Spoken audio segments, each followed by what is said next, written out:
Welcome students in our another video tutorial of biology point। आज हमारा topic है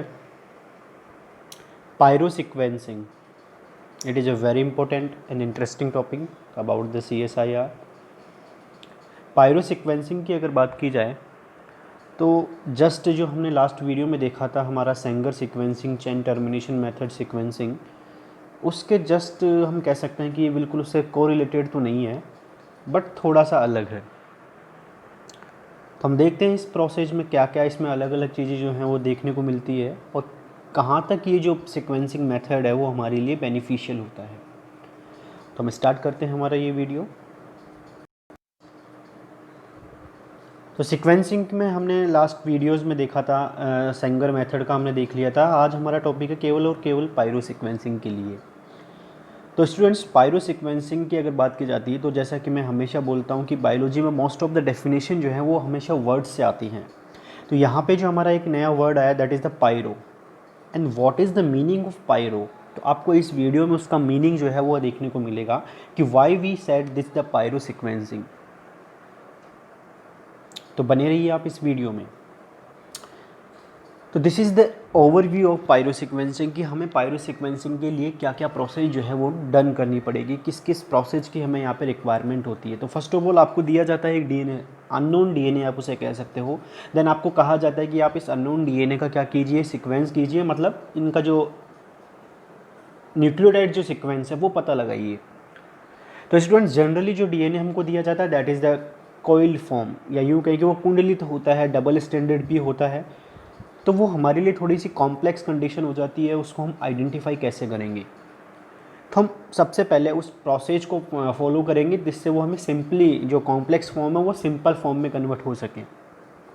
तो फर्स्ट ऑफ ऑल हम क्या करते हैं इसके अंदर, तो फर्स्ट ऑफ ऑल हम जो जीनोमिक डीएनए है इसको फ्रेगमेंटाइज करते हैं। और फ्रेगमेंटाइज की अगर बात की जाती है तो हम यहाँ पे फ्रेगमेंटाइज का सीधा सा मतलब है छोटे छोटे फ्रेगमेंट्स में इसको कन्वर्ट करते हैं।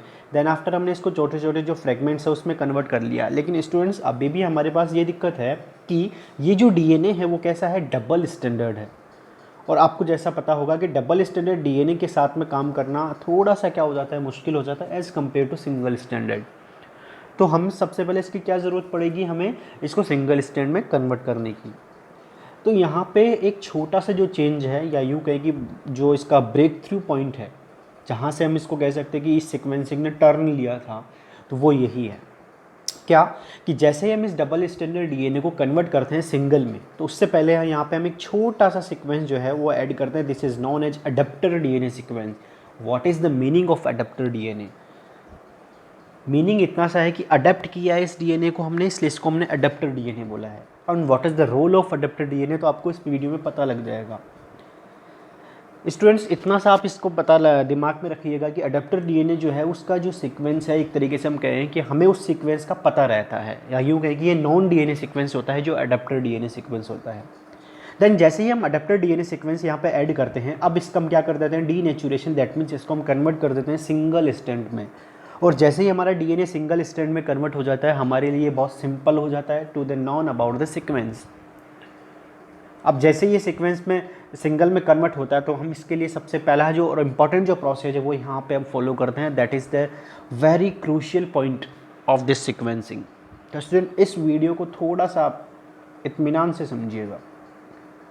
इतना भी टिपिकल नहीं है ये सीक्वेंसिंग, बहुत ईजी है अगर आप इसमें कोशिश करेंगे तो जो हमने सिंगल स्टैंड में डीएनए कन्वर्ट किया था, इस सिंगल स्टैंडर्ड डीएनए को हम ऐड करते हैं इस बीट्स के साथ में। अब व्हाट इज़ द बीट्स, तो स्टूडेंट इतना सा आप इसमें समझिएगा कि बीट्स जो है वो एक तरीके से यहाँ पे एक स्टॉकर का काम करती है। अब what is the stalker, stalker का सीधा सा मतलब है कि वो किसी चीज़ को स्टॉक करके जाएगा, मतलब रोक के रखेगा।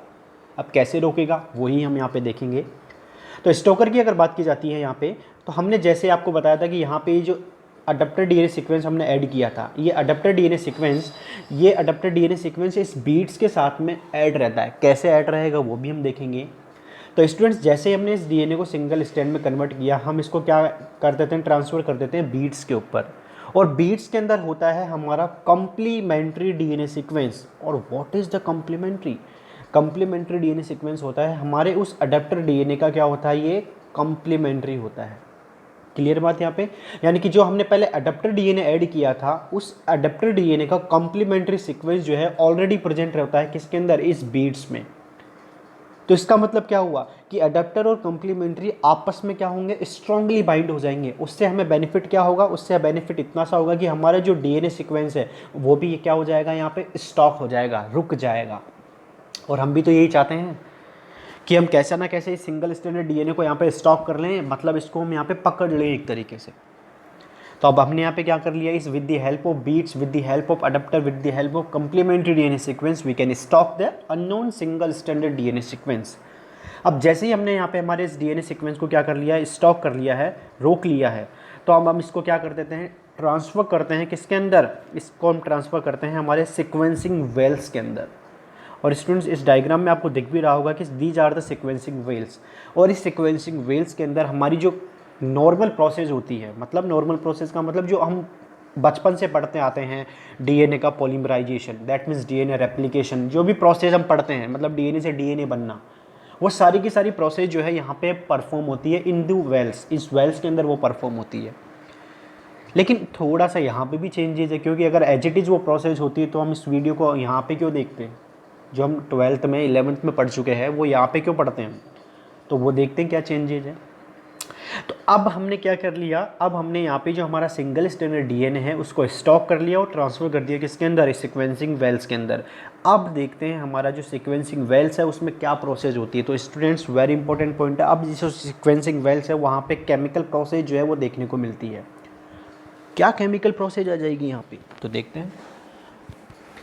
केमिकल प्रोसेस सिर्फ इतनी सी है यहाँ पे कि जो नॉर्मल प्रोसेस हो रहा था, मतलब नॉर्मल जो पॉलीमराइजेशन जो होता है वो प्रोसेस यहाँ पे भी होगी, लेकिन नॉर्मल पॉलीमराइजेशन से थोड़ा सा अलग है। तो एक बार मतलब कंसंट्रेट होकर के आप इस वीडियो को देखेंगे तो कोई भी डाउट नहीं है कि आपको ये पायरो सीक्वेंसिंग समझ में ना आए। तो आप बने रहिए इस वीडियो के अंदर और इंटरेस्ट के साथ में इस वीडियो को देखते रहिए। तो स्टूडेंट्स यहाँ पे आपको मैं जैसे बता दूं कि हमने जो पीछे जस्ट अभी पीछे की तरफ हमने देखा था कि बीट्स के अंदर हमने क्या किया था, एक कॉम्प्लीमेंट्री सीक्वेंस था और हमारा पूरा का पूरा डीएनए सीक्वेंस था विद द अडेप्टर। तो इस कॉम्प्लीमेंट्री सीक्वेंस को हम यहाँ पे नाम दे रहे हैं growing chain. And what is the growing chain students, यही ग्रोविंग चेन जो है वो हमारे उस डीएनए के पॉलीमराइजेशन में हेल्प करेगी।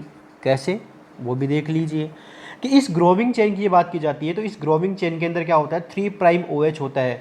ओहो 3' OH है, ये तो बहुत रिक्वायरमेंट होता है फॉर द डीएनए पॉलीमराइजेशन।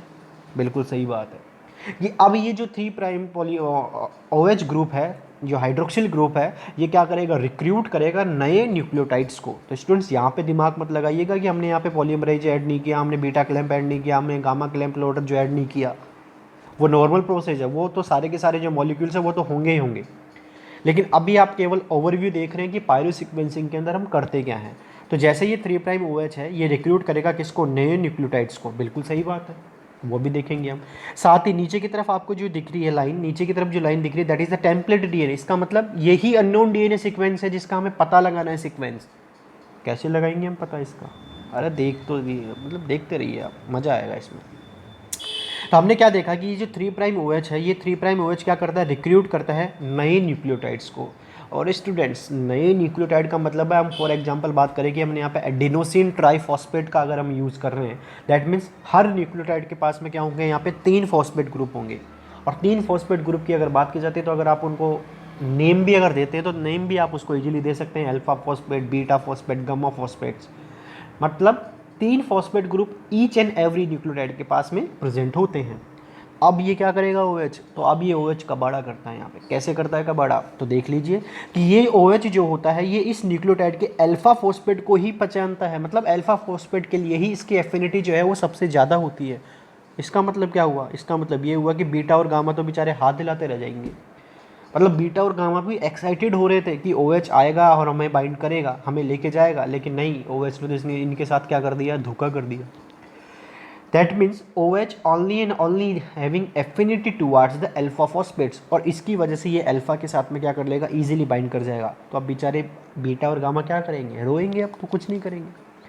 और यही रीजन है कि बीटा और गामा अब क्या हो जाते हैं, यहाँ से रिलीज हो जाते हैं, और इस रिलीज फॉस्फेट ग्रुप को हम कहते हैं पायरोफॉस्फेट। और यार अब समझ में आया कि इसको पायरो सीक्वेंसिंग क्यों कहते हैं। क्यों कहते हैं? Because in this sequencing two phosphate group, this is known as also the pyrophosphate, are released, या इसको हम कह सकते हैं पीपीआई। पीपीआई यहाँ पे आपको पता होगा, पीआई नॉर्मली आपने सुना होगा इनऑर्गेनिक फॉस्फेट, तो पीपी यहाँ पे इसलिए ऐड किया है, 2 फॉस्फेट है। तो इसी वजह से सीक्वेंसिंग का नाम क्या रखा गया है, पायरो सीक्वेंसिंग। मतलब कि जैसे ही यहाँ पे पायरो सीक्वेंस पायरोफॉस्फेट रिलीज होता है, इसलिए इसको हमने क्या बोल दिया, पायरो सीक्वेंसिंग, क्योंकि सारा का सारा रोल अब इन पायरोफॉस्फेट का ही है। और दूसरी बात स्टूडेंट्स, फॉस्फेट ग्रुप जो है वो सबसे ज़्यादा एनर्जेटिक ग्रुप्स होते हैं। और दूसरी बात कि यहाँ पे एक साथ 2 फॉस्फेट ग्रुप रिलीज हुए, इसलिए इनके अंदर ज़्यादा एनर्जी होगी। और बिल्कुल सही बात कि ज़्यादा एनर्जी होने की वजह से ये जो पायरोफॉस्फेट होता है ये क्या कर देता है, ये मतलब गुस्सा आ जाता है इसको, ये अल्फा को दिखाता है कि हम भी कुछ कर सकते हैं। और इन्होंने क्या कर दिया, तो ये pyrophosphate with the help of APS and sulfurylase ये क्या कर देते हैं, एटीपी का फॉर्मेशन कर देते हैं। और एटीपी का फॉर्मेशन जैसे ही हो जाता है मतलब एनर्जी आ जाती है, और एनर्जी अगर आ जाएगी तो प्रोसेस जो है वो और अच्छे से होगी। क्लियर बात है यहाँ पे?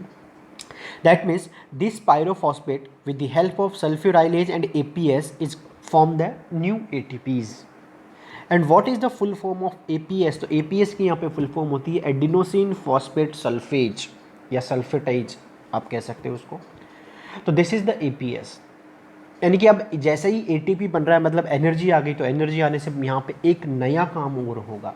देखते हैं क्या काम होता है उसको। तो स्टूडेंट्स जैसे ही एटीपी का फॉर्मेशन हो जाता है, तो ये एटीपी क्या करता है, इस जो हमारी जो सीक्वेंसिंग वेल्स थी, आपने देखा होगा पिछले डायग्राम के अंदर जो सीक्वेंसिंग वेल्स थी, उन सीक्वेंसिंग वेल्स के अंदर हमारे पास ल्यूसीफेरिन भी ऐड होता है। और ये ल्यूसीफेरिन क्या होता है, इन with the help of ATP and luciferase and oxygen ये क्या फॉर्मेशन कर देता है, ये फॉर्मेशन कर देता है यहाँ पे ऑक्सी ल्यूसीफेरिन का। और oxy ल्यूसीफेरिन is the light. That means कि अब इस एटीपी की हेल्प से हमें क्या देखने को मिलेगी, लाइट देखने को मिलेगी। मतलब हमें हम यहाँ पे नई चमक देखने को मिलती है। किसकी हेल्प से देखने को मिल रहा है ये? तो students ल्यूसीफेरिन with the help of ATP, मतलब ऊर्जा की उपस्थिति में ल्यूसीफरेज एंजाइम के साथ में प्लस ऑक्सीजन की उपस्थिति में ये क्या फॉर्मेशन करता है, मतलब किस चीज़ का यहाँ पे फॉर्मेशन होता है, लाइट का फॉर्मेशन होता है, या यूँ कहें कि ऑक्सी ल्यूसीफेरिन का फॉर्मेशन होता है। ऑक्सी ल्यूसीफेरिन उसको इसलिए बोला जा रहा है क्योंकि ये ऑक्सीजन की प्रेजेंस में हो रहा है। क्लियर बात है यहाँ पे? अब ये इस लाइट को क्या करते हैं, लाइट से होगा क्या यहाँ पे, मतलब लाइट देखने थोड़ी आए हम यहाँ पे, हम तो सीक्वेंसिंग करने आए, आप कहाँ पहुँचा रहे हो हमें? अरे तो ठंड तो रखो आप, लाइट से ही होगा सारा काम। कैसे होगा देखते हैं। तो इस लाइट से क्या होता है कि हमारे पास यहाँ पे क्या होते हैं, सेंसर डिटेक्टर्स लगे हुए होते हैं। ये डिटेक्टर्स क्या करते हैं, इस लाइट को डिटेक्ट करते हैं, और लाइट को डिटेक्ट करके क्या कर लेंगे, ये इसको सेंस करते हैं। इस सेंस को ये हमारे आउटपुट्स जो कि मॉनिटर होता है हमारा, उस मॉनिटर पर ही क्या करते थे, शो कर देते हैं। मतलब अभी भी हमारे तो समझ में नहीं आ रहा क्या कर रहे हो आप, ये लाइट लिया है, पकड़ के लिया है, सेंस करवा रहे हो, आउटपुट आ गया। तो मेरे प्यारे स्टूडेंट्स थोड़ा सा आप दिमाग लगा लीजिए कि हम, मेरे कहने का मतलब क्या है। मेरे कहने का इतना सा मतलब है कि जैसे ही हमारा नया जो न्यूक्लियोटाइड है बाइंड करेगा, ध्यान रखना वेरी इंपॉर्टेंट पॉइंट है, जैसे ही हमारा नया न्यूक्लियोटाइड बाइंड करेगा तो हमें क्या देखने को मिलेगा, पायरोफॉस्फेट रिलीज होगा। दैट मीन्स एटीपी बनेगा, और एटीपी बनेगा तो हमें क्या कह सकते हैं कि लाइट मिलेगी, उसको सेंस करेंगे, सेंस से आउटपुट मिलेगा। दैट मीन्स जैसे ही हमारे न्यू न्यूक्लियोटाइड्स बाइंड करेंगे, हमें हमारे मॉनिटर के ऊपर क्या देखने को मिलेगा, लाइट देखने को मिलेगी। मतलब हम उसको सेंस कर सकते हैं कि हाँ अब हमारे न्यूक्लियोटाइड ने क्या कर ली है, बाइंडिंग कर ली है। क्लियर बात यहाँ पे? तो ये हेल्प करती है लाइट हमें, और इस हेल्प मतलब इस लाइट की वजह से हम इजीली हम क्या पता लगा पाएंगे कि हमारे जो न्यूक्लियोटाइड्स हैं वो इजीली बाइंड कर रहे हैं। दैट मीन्स हमारा जो अननोन डीएनए है उसके पास में ये सीक्वेंस है। क्लियर बात? दूसरी बात कि यहाँ पे जो हम सीक्वेंसिंग वेल्स के अंदर जो मीडियम लेते हैं, वो मीडियम यहाँ पे 2 तरीके का हो सकता है, या तो वो हो सकता है सॉलिड मीडियम, या वो हो सकता है लिक्विड मीडियम। अब यहाँ पे हम सॉलिड और लिक्विड क्यों बात कर रहे हैं वो भी हम देखते हैं। एक बार इसको आप समझ लीजिए कि स्टूडेंट्स जैसे हम ये प्रोसेस जो है परफॉर्म करते हैं, मतलब लाइट जो है वो सेंसेज हमें हो जाती है बाय द डिटेक्टर्स, हम क्या करते हैं, इसको वॉश कर देते हैं। और वॉश करते हैं तो उससे हमें क्या देखने को मिलेगा कि मान लीजिए हमने यहाँ पे क्या कर लिया, इसको वॉश कर लिया, मतलब इसको हमने जब जैसे ही इसको साफ़ करते हैं तो हो सकता है हमारे जो न्यूक्लियोटाइड्स हैं वो क्या हो जाएँ, रिमूव हो जाएँ, उस वेल से बाहर की तरफ आ जाएँ। और अगर न्यूक्लियोटाइड बाहर की तरफ आ जाएंगे तो हमें जो हमारी सिक्वेंसिंग जो टेक्निक्स है जो मॉनिटर पे हम देख रहे हैं उसमें हमें एरर देखने को मिल सकते हैं। तो यानी कि हम उस एरर से बचना चाहते हैं, मतलब जब हम इसको वॉश करेंगे तो हम उस एरर से क्या करना चाहते हैं, बचना चाहते हैं। तो कैसे बचोगे आप, और हम वॉश क्यों कर रहे हैं, पहली बात तो स्टूडेंट्स वॉश करने का यहाँ पे सीधा सा मेथड है कि जो हमारे अनडिज़ायरेबल न्यूक्लियोटाइड्स हैं, अनडिज़ायरेबल डीएनटीपीज़ हैं, वो यहाँ से रिमूव हो जाए। पहला मेथड, मतलब पहला जो हमारा एडवांटेज है वॉशिंग का वो यही है कि जो अनडिज़ायरेबल डीएनटीपीज़ हैं वो अनडिज़ायरेबल डीएनटीपीज़ को हम यहाँ से रिमूव करना चाहते हैं, क्योंकि हो सकता है कि वो अनडिज़ायरेबल कभी कभार बाइंड कर जाएंगे तो हमें लाइट देखने को मिल जाएगी और हमारी सीक्वेंसिंग में एरर आ सकते हैं। तो हम ये उस एरर को रिमूव करने के लिए क्या कर रहे हैं, इसको वॉश कर रहे हैं। लेकिन इसमें हमारा एक जो है वो हमें डर भी लग रहा है क्या, कि अनडिज़ायरेबल के साथ साथ अगर गलती से हमारा डिज़ायरेबल भी चला गया, तो डिज़ायरेबल अगर चला जाएगा तो क्या होगा, डिज़ायरेबल अगर चला जाता है तो हमें नुकसान होगा कि हम लाइट को डिटेक्ट नहीं कर पाएंगे, क्योंकि बाइंड ही नहीं होगा, वो तो रिमूव हो चुका है। तो इसलिए यहाँ पे हम यहाँ पे क्या करते हैं, एक एंजाइम ऐड करते हैं, उस एंजाइम का नाम है एपाइरेज। स्टूडेंट्स एपाइरेज जो है वो वेरी करता है न्यूक्लियोटाइड टू न्यूक्लियोटाइड।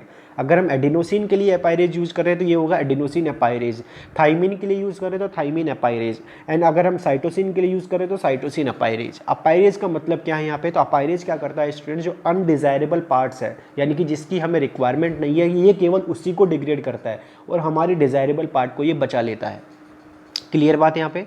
तो इस वजह से हम यहाँ पे वॉशिंग के साथ में कौन सा एंजाइम यूज़ करते हैं, एपाइरेज एंजाइम यूज़ करते हैं, जिसकी वजह से हमारा अनडिज़ायरेबल पार्ट ही रिमूव होता है ड्यूरिंग द वॉशिंग और हमारा डिज़ायरेबल पार्ट यहाँ पे बचा रह जाता है।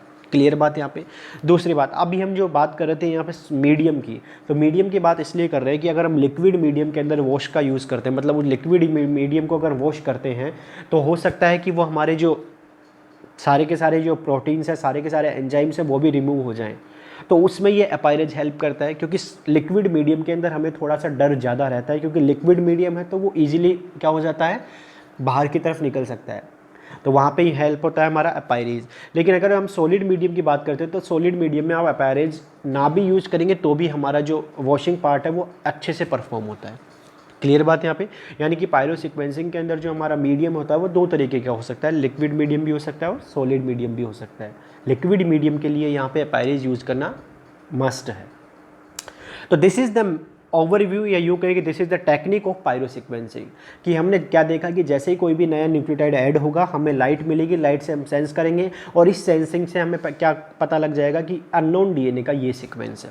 क्लियर बात है यहाँ पे। साथ ही हम इससे क्या कर सकते हैं, इंटेंसिटी भी पता लगा सकते हैं, और इंटेंसिटी अगर पता लग जाएगी तो हमें क्या कह सकते हैं कि इंटेंसिटी के पता लगने से हमें क्या बेनिफिट होगा। इंटेंसिटी के पता लगने से बेनिफिट ये होगा कि मान के चले ये एक डीएनए सीक्वेंस है, इस डीएनए सीक्वेंस में ये एक टेम्पलेट डीएनए सीक्वेंस है जिस पर नीचे की तरफ टीटी है। तो अब ये जो हमारा नया न्यूक्लियोटाइड है वो रिक्रूट करेगा एडेनिन न्यूक्लियो। तो अगर हम कहें कि मान लीजिए ये इस मॉनिटर पे ऐसे शो होगा हमें, तो हमने क्या देखा कि इंटेंसिटी हमें क्या देखने को मिल रही है, बिल्कुल ये लो सा ऐसे देखने को मिल रही है। तो इससे हमें क्या होगा, कन्फ्यूजन होगा कि कितने एडेनिन है, ये भी नहीं देख पाएंगे हम। तो यहाँ पे इन इंटेंसिटी का भी पता लगा सकते हैं। कैसे, कि आप यहाँ से इजीली क्या देख सकते हैं कि क्या इतने लंबे एडेनिन है, मतलब 1 2 3 यहाँ पे पैरामीटर होगा पूरा। तो यहाँ से हम देख सकते हैं कि यहाँ पे 3 न्यूक्लियोटाइड किसके हैं, एडेनिन के हैं। क्लियर बात यहाँ पे। तो इस तरीके से with the help of intensity, with the help of sensor of light, हम क्या कर सकते हैं, इजीली डिटेक्ट कर सकते हैं हमारा अननोन डीएनए सीक्वेंस। क्लियर बात यहाँ पे। मैं उम्मीद करता हूँ ये वीडियो आपको अच्छा लगा होगा। तो अगर ये अच्छा लगा तो आप इसे शेयर करें। Thank you students.